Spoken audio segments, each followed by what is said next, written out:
L'Espai Cultural Carmel a la Vista acull aquests dies l'exposició La funció social del futbol al Carmel a través de Manuel Vázquez. Es tracta d'un recull de documents i fotografies de l'arxiu personal del Manuel Vázquez, veí del Carmel d'origen gallec, que va ser un dels impulsors de la creació del club de futbol La Cultural Deportiva Carmelo.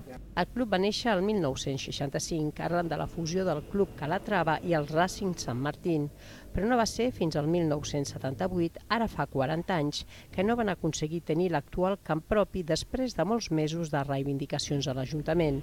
Als anys 70 i 80, el futbol al barri del Carmel va servir per treure molts joves i nens del carrer en uns moments on les drogues i la delinqüència s'havien apropiat de la zona. L'exposició es pot visitar fins al 22 de juliol.